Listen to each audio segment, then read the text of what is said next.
Welcome back physics enthusiast. कैसे हो सब और कैसी चल रही तैयारियां? एग्ज़ाम जस्ट पास में है।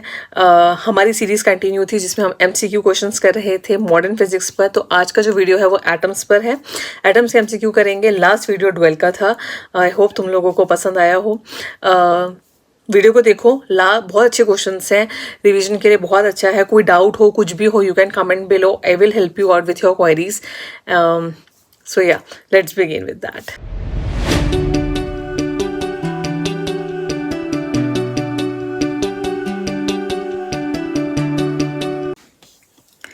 ओके, सो एमसीक्यू स्टार्ट करते हैं। फर्स्ट क्वेश्चन जो है वो तुम्हारा बोल रहा है इसमें कि potential energy of N electron in second excited state in hydrogen atom. ठीक है, एनर्जी पे क्वेश्चन आ गया। देखो, बहुत फिक्स क्वेश्चंस हैं इनके ऊपर। ये जो मॉडर्न फिजिक्स के 4 चैप्टर्स हैं ना, बड़े छोटे से चैप्टर्स हैं, इनकी चीज़ें काफ़ी फिक्स्ड है।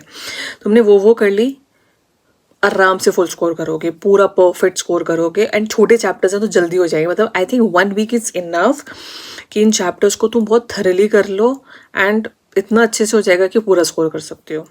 ओके, तो अब जैसे एनर्जी पूछी पोटेंशियल एनर्जी है, हम निकालेंगे पहले तो टोटल एनर्जी।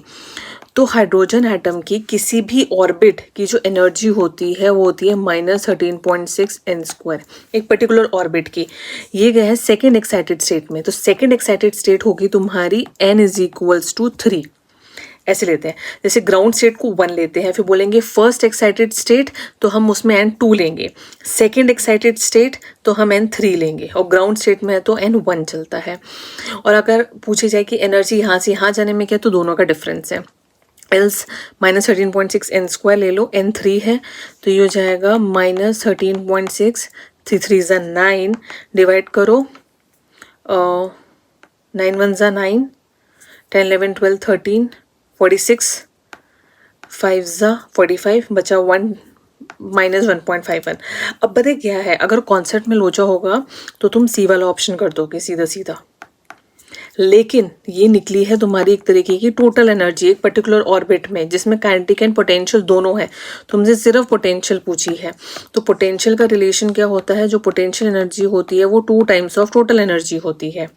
ठीक है, और काइनेटिक माइनस में जाती है। ये रिलेशंस बहुत इंपॉर्टेंट है, इसको याद रखना।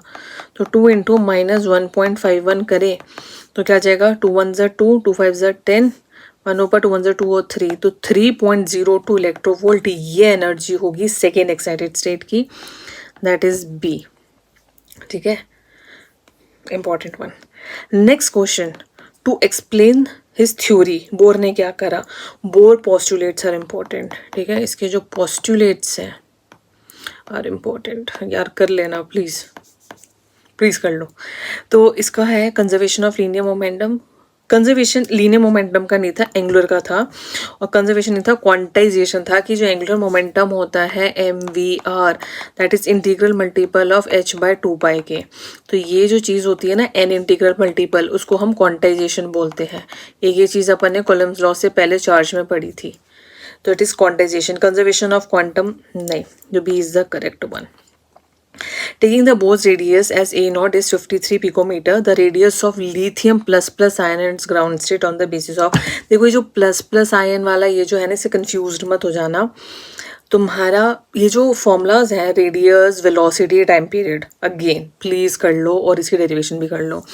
तो जो रेडियस होता है ना, वो होता है A0 n²/z। n तुम्हारे पास कौन सी स्टेट में है और z is its mass number, ठीक, सॉरी एटॉमिक नंबर।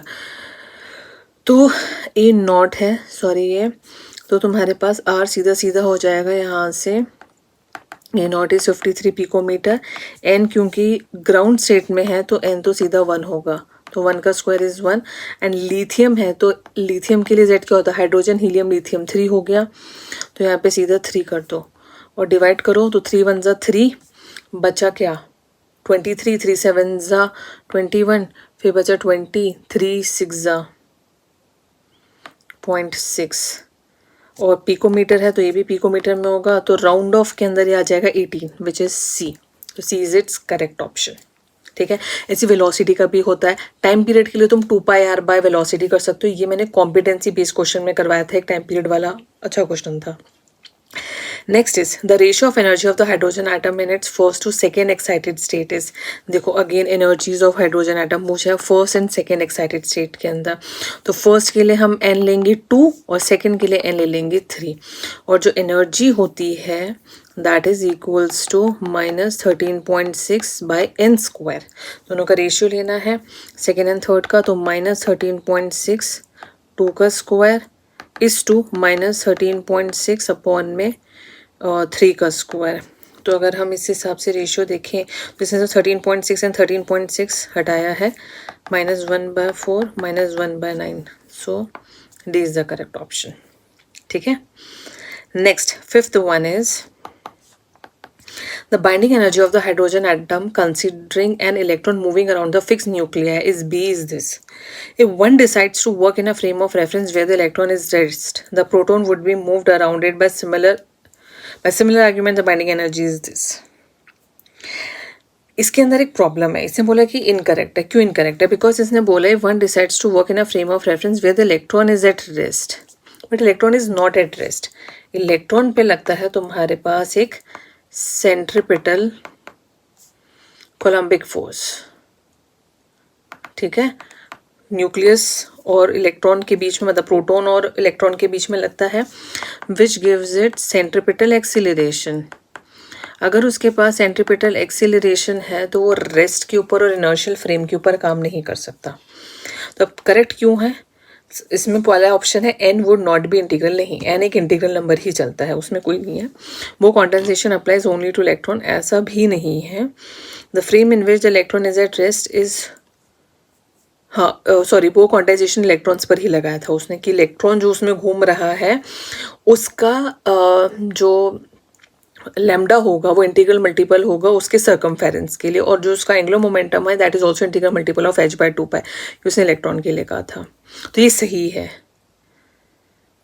और नेक्स्ट है the frame in which the electron is at rest is not inertial, the motion of a proton would not be in circular orbits even approximately. हाँ, circular orbits, the motion of proton ऐसे नहीं है। देखो ये गलत इसीलिए है क्योंकि उसने डिसाइड करा था कि इलेक्ट्रॉन रेस्ट पर है, उसके बेसिस पे करा था, विच इज़ नॉट पॉसिबल। तो ये इनर्शियल ही नहीं है, तो अपन सी पर ही जाते हैं। ठीक है, next the simple Bohr model can not be directly applied to calculate the energy level of an atom with many electrons. Yes, Bohr model जो था उसने सिर्फ और सिर्फ हाइड्रोजन पे काम किया था, वन एटम के लिए।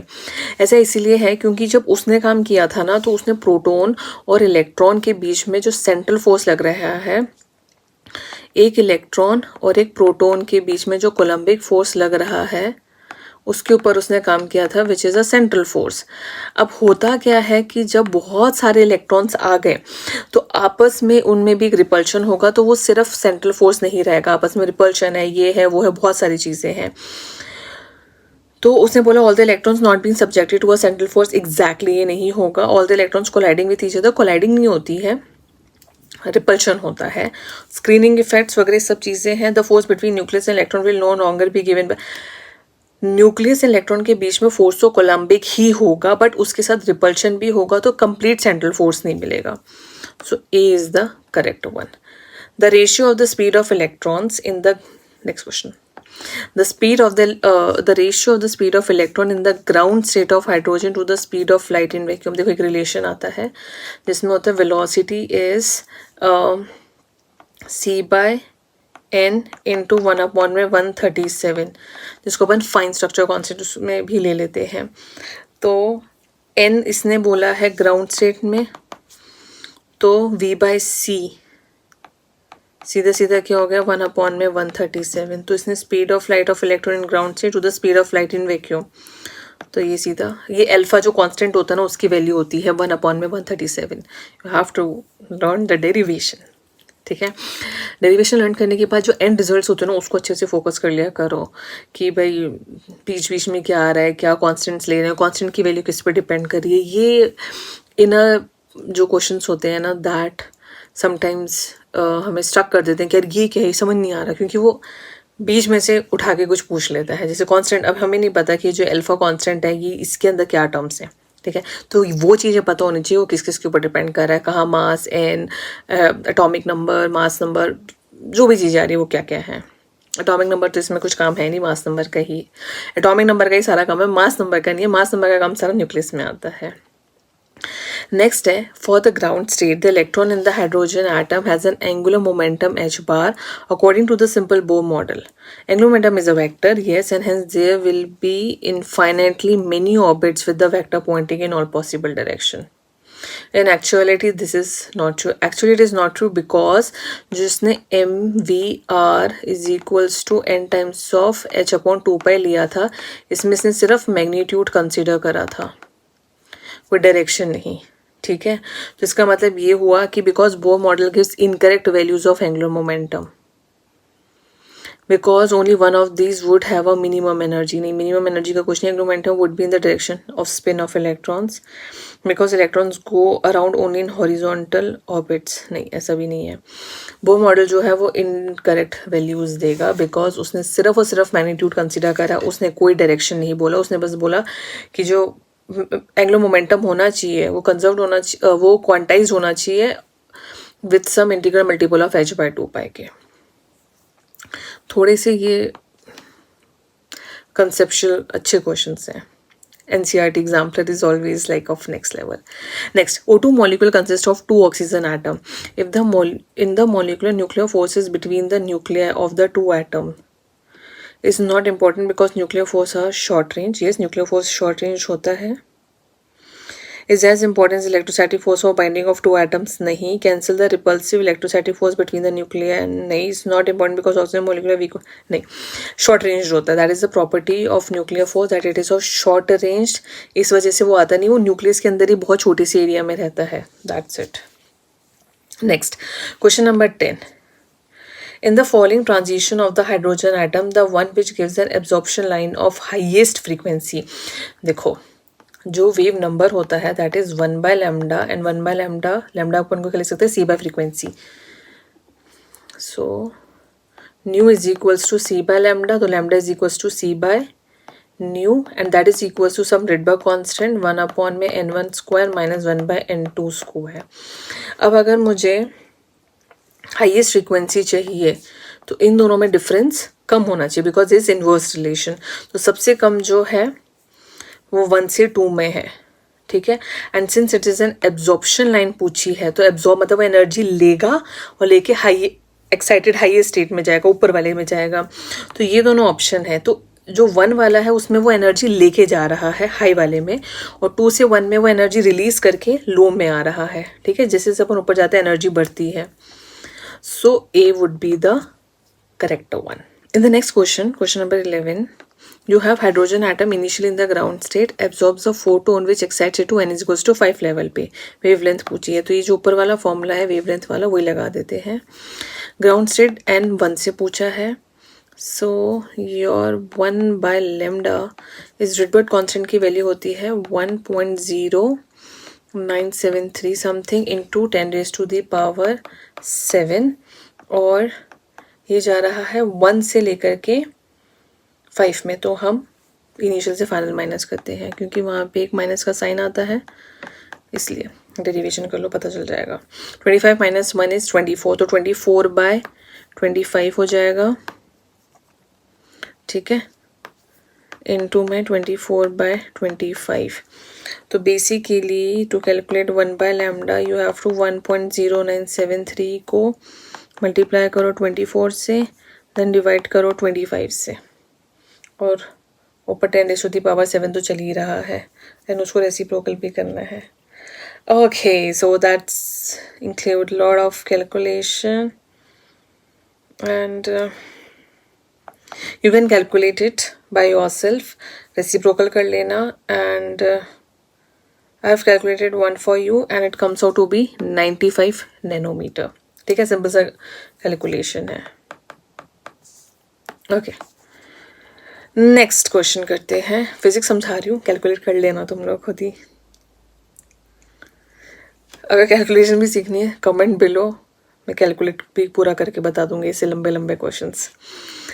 Okay, next is 2 hydrogen atom in the ground state collides inelastically. The maximum amount by which their combined kinetic energy is reduced to. Okay, this is interesting one. क्या बोला है, 2 hydrogen atom ground state में है और collide करे इनइलास्टिकली, कुछ energy हुई, energy से उनकी क्या रिड्यूस्ड हुई, the maximum amount by which their combined kinetic energy is reduced. तो देखो होता क्या है कि अगर हम एनर्जी लेवल देखें तो ग्राउंड स्टेट में होती है -13.6, n² 1 ले लो, 1 वाले में, 2 वाले में होगी -13.6 अपॉन में 2 का स्क्वायर इज 4, E3 होगी -13.6 अपॉन में 9। तो अब क्या हो रहा है, एनर्जी इंक्रीज हो रही है because there is a negative sign, यहाँ पे सबसे लोएस्ट है। तुम 4 से डिवाइड करोगे वैल्यू छोटी होगी बट नेगेटिव की वजह से वो इंक्रीज होती जाएगी, तो जैसे जैसे हम नीचे आ रहे हैं तो वो इंक्रीज हो रही है। तो जो मैक्सिमम अमाउंट इनके बीच में होगा वो तब होगा जब ये किसी 2 कि उसमें जाए, ठीक है। तो अगर सपोज करो कोई भी एक हाइड्रोजन एटम अपने फर्स्ट एक्साइटेड स्टेट में चला जाता है, दोनों नहीं एक, तो that is the minimum transition, जिससे कि जो एनर्जी लॉस होगा वो मैक्सिमम होगा because it's a negative, it should be highest. तो हाईएस्ट नंबर निकालने के लिए तुम्हें इसको लोएस्ट करना पड़ेगा, एंड क्योंकि नेगेटिव साइन है तो जो मैक्सिमम लॉस जो लॉस्ट होगा वो मैक्सिमम होगा, ठीक है, नेगेटिव वाली चीज़ है यहाँ पे। तो मैंने एक को क्या कर दिया, सेकेंड में एक्साइट कर दिया। सो हुआ क्या, 2 हाइड्रोजन एटम्स थे, तो सबसे पहले जो इनकी टोटल एनर्जी थी लोएस्ट में वो होती है -13.6 इंटू 2 कर दो, 2 6 12, 1 ऊपर, 2 3 6 so 1 7 and 2 1 2, something like this, ठीक है। और अब उसके बाद हुआ क्या कि वो जब एक्साइट हुआ, आफ्टर एक्साइटमेंट,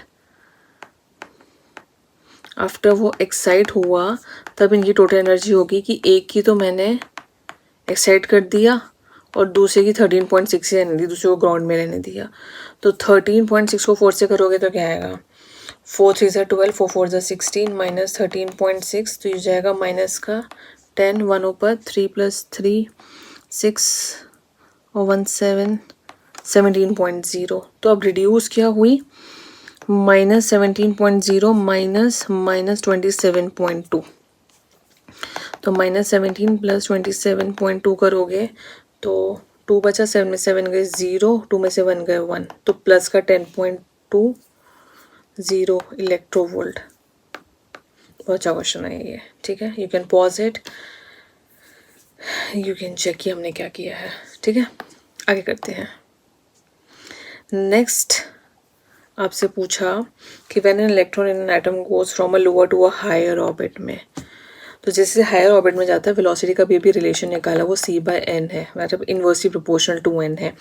तो जैसे जैसे ऑर्बिट बढ़ेगी वेलोसिटी कम होगी, वेलोसिटी अगर डाउन जा रही है तो काइनेटिक एनर्जी भी डाउन जाएगी, तो पोटेंशियल एनर्जी ऑटोमेटिकली इंक्रीज होगी। सी इज द करेक्ट वन, ठीक है। Next, hydrogen atom make a transition from n5 से लेके n1 ऑर्बिट तक, the wavelength of photon emitted is lambda, the wavelength of photon emitted when it makes a transition from n5 से लेके n2 तक, ठीक है। बहुत सिंपल सा क्वेश्चन है। देखो पहले 1/λ is some r constant, n5 से 1 तक गया, तो हम यहाँ पे क्या कर लेंगे, वैसे तो 5 का स्क्वायर माइनस 1 का स्क्वायर होना चाहिए, तो r 1/25 माइनस 1, तो -24/25 हो जाएगा, ठीक है। तो ये हुआ 1/λ, तो यहाँ से r की वैल्यू आ जाएगी 25 अपॉन में -24λ, ठीक है। अब हमें बताना है the wavelength of the photon emitted when it transition from 5 से 2 तक, तो नया वाला लैम्डा बताना है, तो r रखेंगे, सीधा वैल्यू रख देती हूँ, एंड ट्रांजिशन हुआ है 2 से 5 तक, तो सेम 5 का स्क्वायर माइनस 2 का square 1/25, okay, I think I have less space, okay, so you have 1/25 minus 1/4, LCM लोगे 100 आएगा, 25 के टेबल में 100 4 times 4 minus 25 that is -21, समझ में आया। So 1/λ is equals to 20 lambda dash, नया वाला lambda is 25 upon -24 lambda into में -21 upon में 100, तो माइनस माइनस कैंसिल, 25 4 ज़ा, 3 7 ज़ा, 3 8 ज़ा, 8 4 ज़ा 32, तो 7 अपॉन में 32 लैम्डा, रेसिप्रोकल होगा 32 लैम्डा बाई 7। ठीक है, ओके, इसको हम इरेज कर देते हैं। You can pause, you can check the solution और खुद से प्रैक्टिस करो। Next, if an electron in a hydrogen atom jumps from third orbit to the second orbit, it emits a photon of wavelength lambda. When it jumps from fourth orbit to the third orbit, the corresponding wavelength of the, ऊपर जैसा ही है बिल्कुल, तुम कर लोगे? चलो मैं कर देती हूँ, फटाफट से कर देते हैं। और कॉन्सेप्ट तो क्लियर हो गया, दोबारा रिवाइज हो जाएगा। फ्रॉम थर्ड टू सेकेंड गया है तो 1/9 minus 1/4, so are 9 4 36, 4 minus 9, lambda minus आनी नहीं चाहिए से वो दिया है, तो तुम हाईएस्ट उसमें ही जाएगा ये वाला। ठीक है, wavelength length it can't be negative.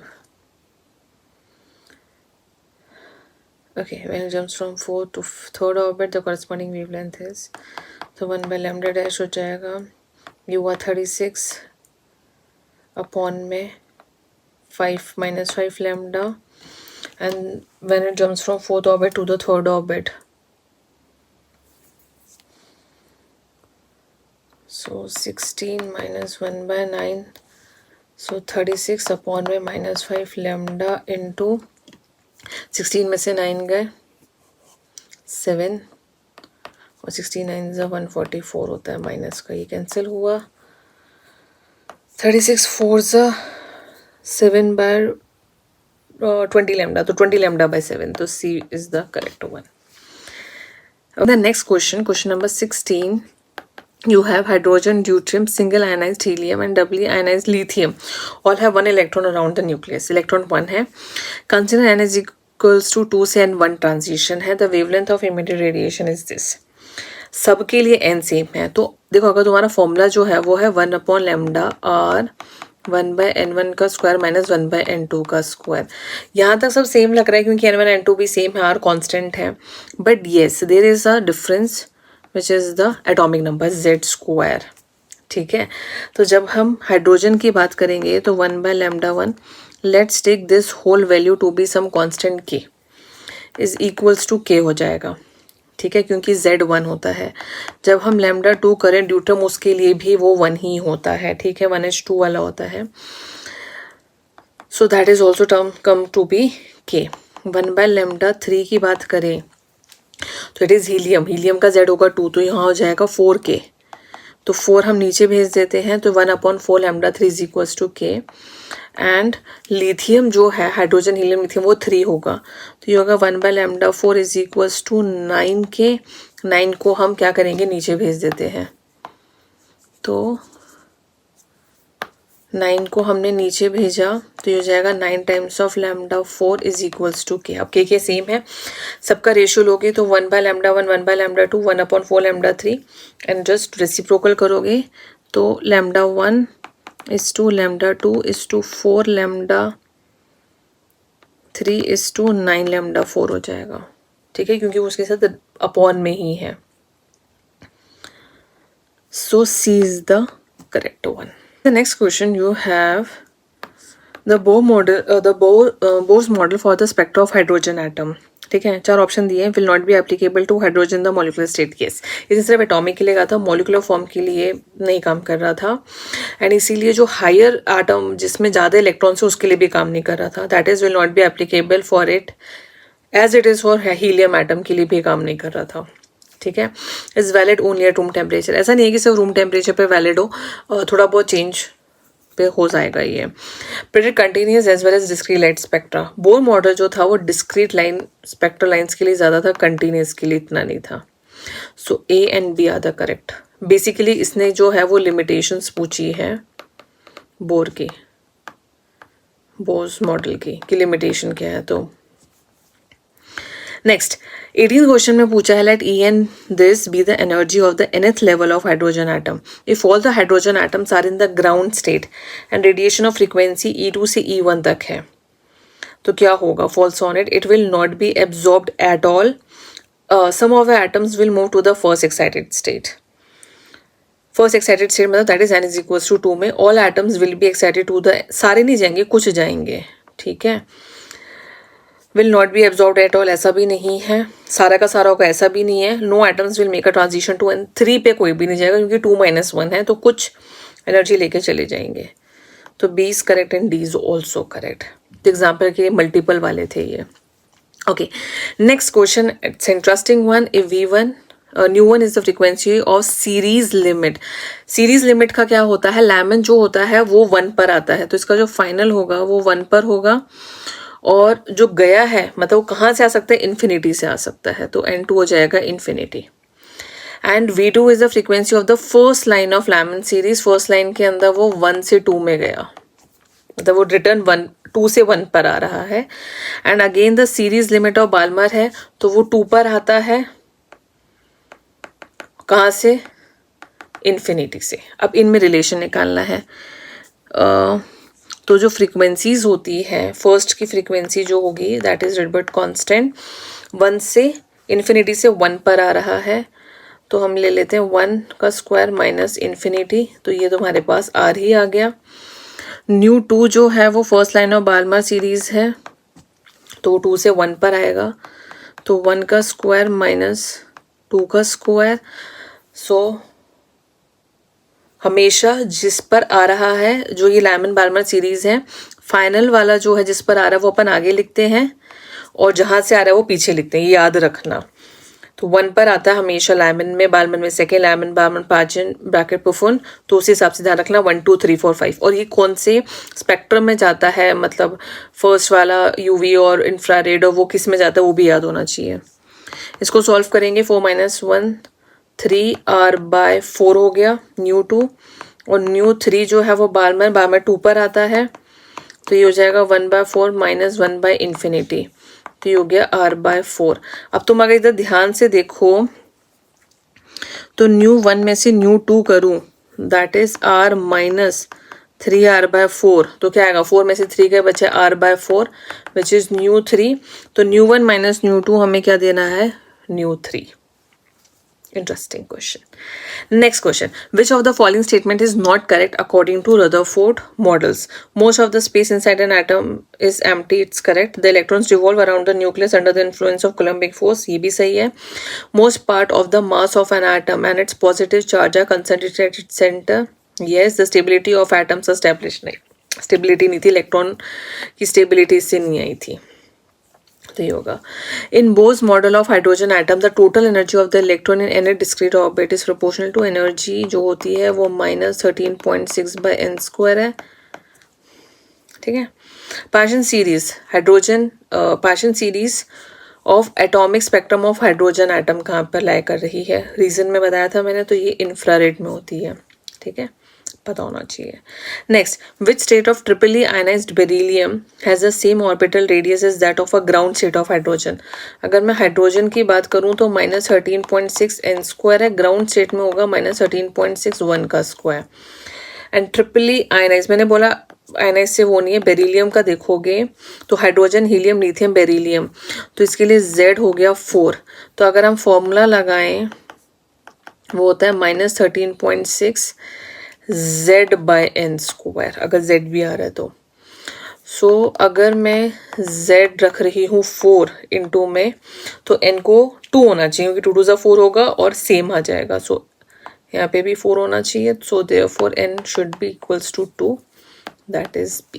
So this is the last question, ठीक है. अगेन अच्छे क्वेश्चंस थे, and this is all about MCQs on atoms. Next video on nucleus होगा जो हम थर्सडे को रिलीज करेंगे, and then final modern physics पे सेमीकंडक्टर का ऑन सैटरडे. तो इस वीक में अपनी मॉडर्न फिजिक्स कंप्लीट हो जाएगी. एंड डू वॉच, जहाँ कोई डाउट आए कुछ है, you can comment below, I will help you out with the queries, and you can also give your feedbacks. So I love your comment so much, जो भी whatever love you are giving me, thank you so much, and thank you for watching this video. अगर तुम यहाँ तक आए हो तो I hope you find this video interesting and helpful, and do like and subscribe and share with your fellow mates to help them out in their CBSE board exam, या कोई competitive दे रहे तो उसके लिए भी MCQs अच्छे हैं.